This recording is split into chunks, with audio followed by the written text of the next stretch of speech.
They don't believe that the consciousness is actually localized, that it's like we've talked about before in previous conversations, where the brain is basically like a receiver and a transmitter, and the consciousness is actually an open uh, or a flowing I guess, network of information that's transmitted and received into the brain from outside of ourselves. That, you know what I mean? So, Yeah. No, that's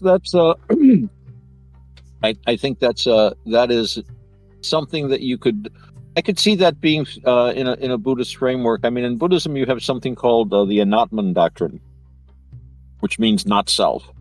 And in Hinduism, you've got the Jivatman, which is like the individual soul. I might be getting some of this wrong, so any Hindus can correct us in the thing.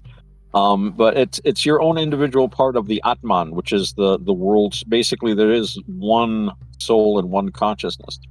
Buddhism goes a little further than that. Buddhism says you doesn't there, you don't it's not you don't have a self. You don't you and you there's it's like there's no self, and it's not no self either. If you believe that you have a self, that's one delusion. If you believe that you don't have a self, that's another delusion. It's not self.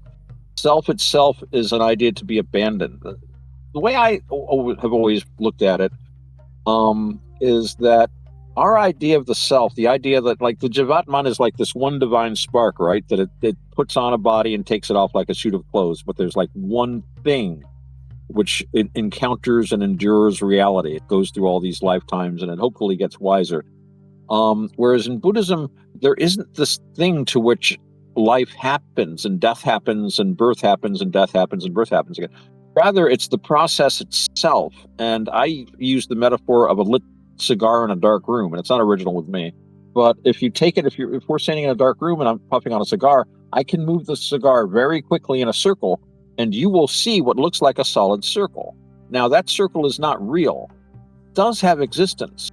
And that's us. We're not real in the sense of there being like a Roger or an Otto that's like this one thing, but we're like a vortex going down a drain. We're a process. If you look at a vortex, it's always the same. It always looks the same. It looks like you could pick it up, but really it's something that's constantly in motion. It's a process. So what we think of ourselves is really just a continuing process. And in Buddhism, that process goes beyond when your body stops, because the karma keeps going and it's going to reassert itself. So you will still keep that illusion of Roger, although you'll have a different name and you'll have a different set of memories and stuff. But sometimes you can get little hints of things, from other lives. I've always said the whole other life thing, it's not as important in Buddhism as people like to think.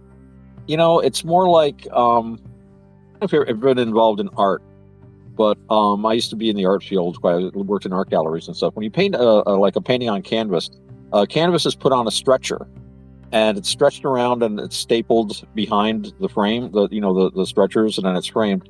But you look at the painting, but you also need that canvas that goes around the sides of the stretchers and behind it. You don't actually see that, and it's not important to the painting, but without it, you can't have the structure of the rest of the painting. And I think this rebirth idea is like this, because rebirth is basically a necessary part of the way karma works. And your past lives aren't really all that important. I mean, it's kind of interesting. Yeah, maybe this created that or anything. What's really important is how you live today and the decisions you make right now, because they're going to be very important. And this important derives from not only the things that are happening to you now, but the things that have happened to you before you were born and the things that are going to happen to you after you're born. They're not immediately important, but they're kind of part of the structure of the entire theology, if you like. And everything else that I've learned from Buddhism has been correct as far as I've been able to tell. So I don't necessarily, quote unquote, believe in rebirth, but on the other hand, it's a hypothesis that I accept because every other part of the hypothesis fits in quite well. So, and I've heard people say, "Oh, I'd love to be reincarnated again and again." And it's like, it's not fun. You want to get off of this. For the longest time, I resisted the idea. A lot of people don't like the idea of rebirth. I didn't like the idea of rebirth, because what if you suddenly had to realize that your decisions mattered, that your choices mattered, that what you did really mattered, and that you were going to live again, and that you would have consequences? How would you live? You don't want to live like that. You want to just say, "Oh, well, it all ends. It'll just be dark. I don't care. I can do whatever I want," sort of thing. But what got me about rebirth was I didn't want to go through being a child again. I did not have a good childhood. I barely survived. And I remember I went through a period where I was meditating and stuff, and I was like facing a lot of ideas. And I suddenly realized I was really frightened of having to be a little helpless child again, because you are so vulnerable for those like first, 15 years, 10 years, 15 years.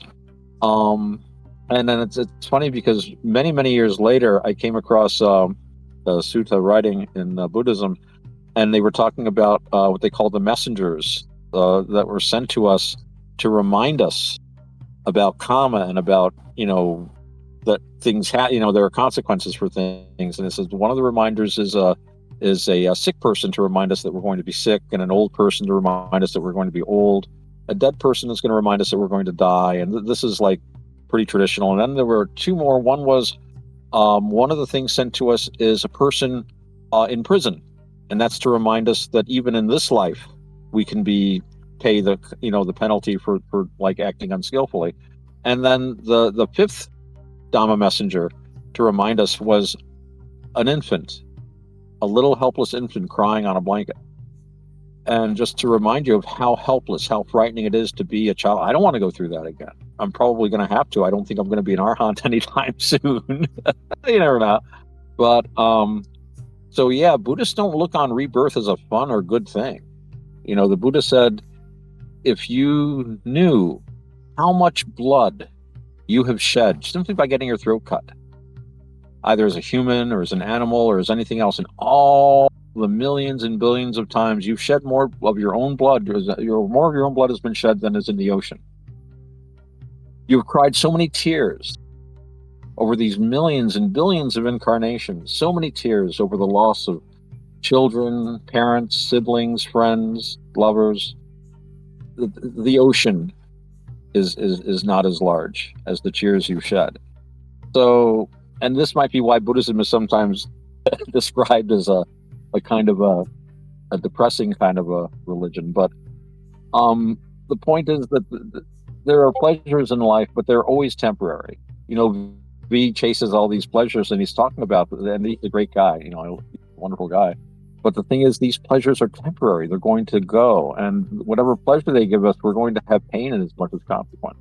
What we've done might be pleasurable for a while, but then where is that pleasure now? Where is it now? Instead, you might have some regret, either regret for the things you had to do to get that pleasure, or maybe regret that you don't have that pleasure anymore. And these are very short-term things. So these are not the things to focus on. These are not because they're all outside of ourselves. The only way we can really find happiness is to work on our own minds, because our own minds are going to determine whether we're happy or not. But listen to me, I've been ranting. You haven't had this chance to say a word. Sorry about that. Oh, it's fine. It gave me a chance to kind of pull up a little bit about that, because whenever I got curious about this, and when it comes to like Buddhism especially, it was, the original word is supposed to be akasa, which is supposed to mean space and ether. And from what I've learned is, like, in Buddhism, it relates to like infinite space, and that's pretty significant when it comes to meditation for you guys. It's kind of like formless absorption, I guess you could call it. Right? Yeah, they're the maybe we can get Panyabasa on the show one of these days. He is a much more expert at the intricacies of Buddhist meditative technique. He also knows all the Pali words too. But and he's interesting to talk to, because he doesn't, at least I've heard him say before, I seem to recall him saying before that he doesn't see why AI couldn't be conscious. Right. Now, So the that would thing be an interesting take. the thing that really reaches me on that one is it's like that they refer to this as like a karma. It's all through karma, of course, but it holds like karmic seeds. What you were Yeah. talking about, and they call that, I believe it was Alia Vizhnina or something like that. It's hard for me to say the name, but it's like it's like a storehouse of consciousness, basically. It's supposed, Right. and from what I've been finding out, that like they're actually doing scientific research where they're talking about like plants and biological systems like neurons actually can behave independently outside of the brain, which means it doesn't have to be localized, you know. Right. Now, Yeah, non-local. Yeah.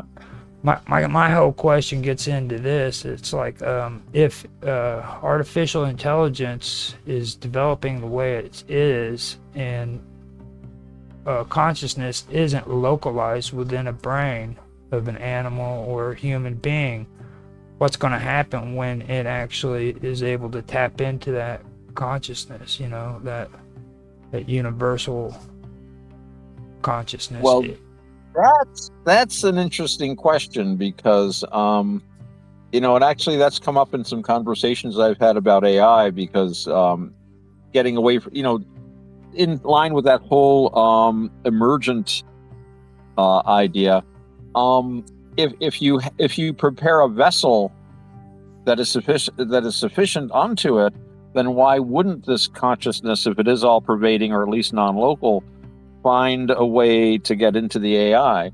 And I mean, you could argue there's Buddhist traditions of tree devas. If a tree can house a consciousness, then why couldn't a supercomputer? The thing is, though, the brain is not a computer and a computer is not the brain. I mean, still, we're basically talking about like, rooms full of like circuits. Our brains contain structures that we're not even aware of yet. They just started talking about these tubules. I don't know if you've heard about those, Roger, in the brain.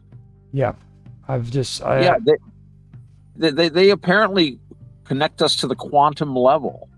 So, and I know we're playing with so-called quantum computing now, but I think if you could somehow get tubules, well, you were talking about wetware, right? yes. Maybe we could hook some brain tissue that has tubules in it into this thing and get it going. But I don't think the way it's structured now, you could get consciousness into it from the outside. It would have to be more like a biological brain. But on the other hand, that seems to be what they're doing. And speaking of biological brains, it looks like DJ Brian, Sir Brian, is here with us. DJ Brian, who does a radio show. I always forget about that till I see his DJ handle. Now, Hello, Sir Brian. I also wanted to mention to you before I said anything else, our renowned computer expert Mark Edworthy is in chat on YouTube. He's listening, and he wants to know if you want. Yeah, that's what I was getting ready to say. Do you want him to come in?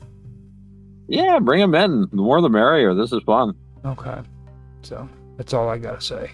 Your guest is here, and I am shutting up now.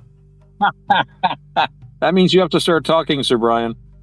Are you there even? He might have just turned the computer on and left. You're muted.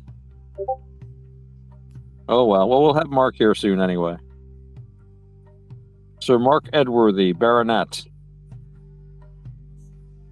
Captain of His Majesty's ship, what was it? Insufferable. Yeah, that was awesome. That was actually pretty cool. Let me make sure I am doing everything right. I am going to send him an invite.